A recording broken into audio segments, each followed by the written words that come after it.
दोस्तों, स्वागत है आपका फिर से इस चैनल पर। दोस्तों, सच्ची श्रद्धा से कमेंट में जय श्री राधे कृष्णा जरूर लिखें। दोस्तों, वर्तमान समय में हम जिस युग में जी रहे हैं उसे कलयुग कहा गया है।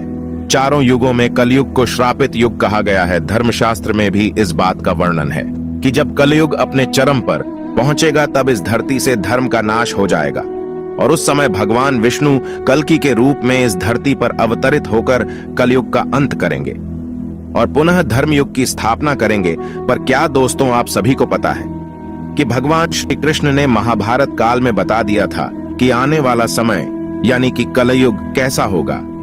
इतना ही नहीं, भगवान श्री कृष्ण ने कलयुग के 5 कड़वे सत्य भी बताए थे जो आज देखने को मिल रहे हैं। वह कौन से हैं 5 कड़वे सत्य? दोस्तों, यदि आप भी जानना चाहते हैं तो इस वीडियो के एंड तक बने रहेगा। और अगर अब तक इस चैनल को सब्सक्राइब नहीं किया है तो चैनल को सब्सक्राइब करके बेल आइकन को प्रेस कर लीजिए। तो चलिए बिना टाइम वेस्ट किए शुरू करते हैं। दोस्तों, महाभारत काल में जब पांडव युद्ध क्रीड़ा में अपना सब कुछ गवा देते हैं तब उन्हें वनवास जाना पड़ता है। वनवास जाने से पहले भगवान श्री कृष्ण से मिलते हैं और कहते हैं, हे भगवान, युद्ध क्रीड़ा में सब कुछ गवा देने के बाद हम 5 भाई द्रौपदी के साथ वनवास जा रहे हैं। लेकिन जाने से पहले हम यह जानना चाहते हैं कि आने वाला युग कलयुग कैसा होगा। उस समय के मनुष्य कैसे होंगे, लोगों के विचार कैसे होंगे और मोक्ष की प्राप्ति कैसे होगी। पांडवों के मुख से यह सारी बातें सुनकर भगवान श्री कृष्ण थोड़ी देर सोच विचार करते हैं और फिर पांडवों से कहते हैं, पहले आप सभी वन जाइए और वन में जो भी आपको जो कुछ भी दिखे वह आकर मुझे बताइए, तब मैं आप सभी को इन प्रश्नों का जवाब दूंगा। अब भगवान श्री कृष्ण के कहे अनुसार 5 भाई वन में चले गए और वन में जो कुछ भी उन्हें दिखाई दिया उसे देखकर वह हैरान हो गए।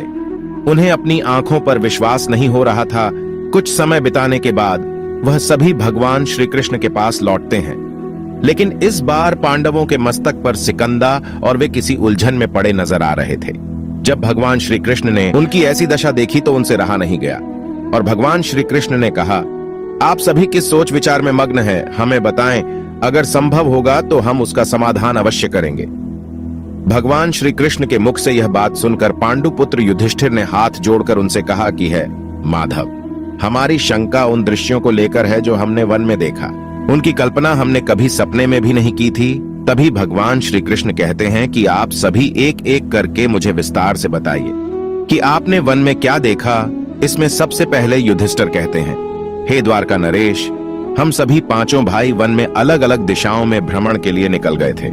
जब मैं अकेला वन में भ्रमण रहा था तब मैंने 2 सूंड वाले हाथी को देखा। अब आप मेरी इस शंका को दूर कीजिए कि भला एक एक हाथी के 2 सूंड कैसे हो सकते हैं। अब अर्जुन की बारी होती है। अर्जुन बताते हैं कि उन्होंने एक ऐसे पक्षी को देखा जिसके पंखों पर वेद की रचनाएं लिखी हुई थीं और वह मुर्दे का मांस खा रहा था। अर्जुन के बाद भीम बताते हैं कि उन्होंने वन में एक ऐसी गाय को देखा जिसने अपने बछड़े को जन्म के बाद चाट रही थी कि उसके शरीर से खून आने लगता है। इसे देखकर मैं हैरान रह गया कि कोई माता अपने बच्चों के साथ ऐसा कैसे कर सकती है।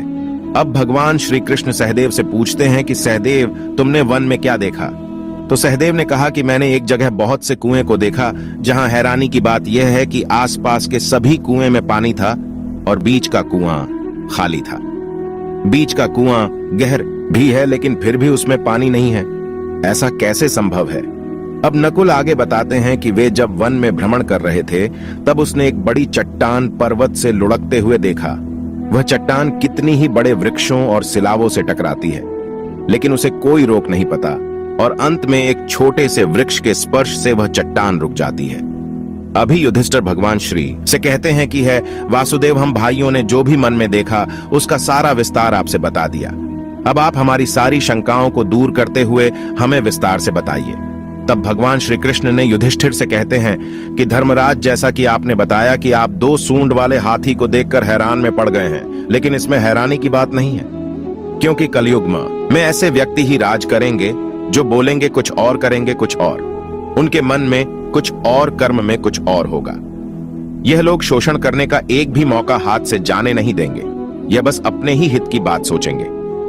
अब भगवान श्री कृष्ण अर्जुन से कहते हैं कि है पांडुपुत्र अर्जुन, तुमने वन में एक ऐसे पक्षी को देखा जिसके पंख पर वेद की रचनाएं लिखी हुई थीं और वह मुर्दे का मांस खा रहा था।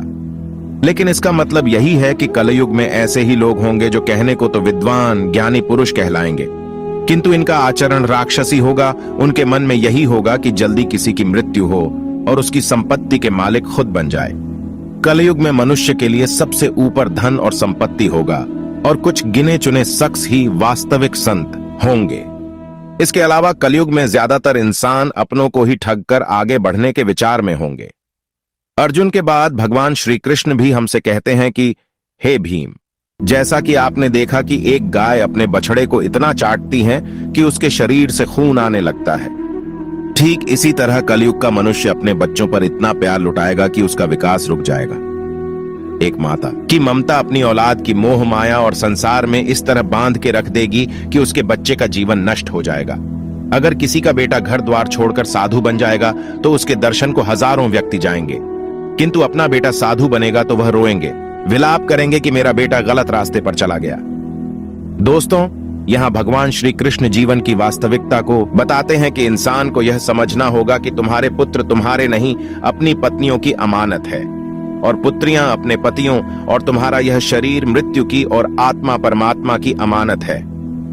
भीम की जिज्ञासा को शांत करने के बाद भगवान श्री कृष्ण सहदेव को कहते हैं कि सहदेव, जैसा कि तुमने वन में देखा कि एक साथ कई कुएं हैं थे, लेकिन सिर्फ बीच का कुआं खाली था। इसका मतलब यह है कि कलयुग में धनी व्यक्ति अपनी मन की खुशी के लिए विवाह उत्सवों में धन खर्च करेंगे, लेकिन अपने आस पड़ोस किसी गरीब को देखकर उसकी मदद नहीं करेंगे, फिर चाहे वह गरीब उनका सगा ही क्यों ना हो।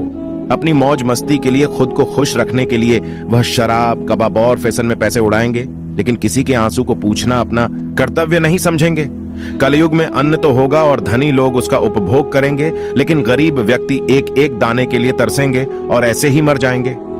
भगवान श्री कृष्ण की यह सारी बातें सुनकर सहदेव थोड़े दुखी हो जाते हैं, लेकिन इस कटु सच के सामने वह क्या ही कर सकते थे। अब भगवान श्री कृष्णा नकुल से कहते हैं कि नकुल, जैसा कि तुमने वन में देखा कि एक बड़ी चट्टान पर्वत से लुढ़कती हुई बड़े बड़े वृक्षों और विशालकाय चट्टानों से टकराती हुई आती है, वह रुक नहीं पाती है, लेकिन एक छोटा सा वृक्ष अपने स्पर्श से ही उसे रोक देता है।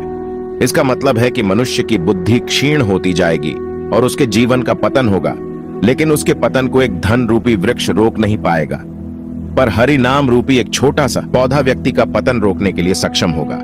अतः कलयुग में हरि नाम ही एक मोक्ष का मार्ग होगा, अगर व्यक्ति धन का लालच छोड़कर भगवान की भक्ति में रम जाएगा। हरि नाम का जप करेगा तो निश्चय ही उसे कोई दुख तकलीफ नहीं होगा और मरने के बाद भी उसे भगवान के चरणों में जगह मिलेगी। दोस्तों, अगर आप गौर करेंगे तो पाएंगे कि भगवान श्री कृष्ण द्वारा बताई गई ये 5 कड़वे सत्य इस कलयुग में नजर होते आ रहे हैं। ऐसे में अगर आप भी अपने जीवन की सारी